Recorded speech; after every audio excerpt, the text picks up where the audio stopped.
Côn châu nhà nhâm đã nè đợt tây đối để côn bạch ná ơi nè đợt tây nhà nhâm mà rô côn chẳng đà và côn nhà nhâm đã cần chọ con nhà nhâm đã côn vĩnh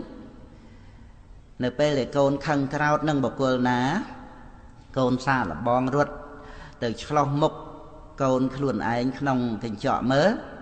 côn nâng chup dẹ nơi không cần chọ nút chỉ bật và cọt mình khàn lại cứ mục à cọ bỏ côn nâng anh và trong ấy mục xã trời còng khăn côn mẹ phục ca sở lánh mình miền đã lụa lại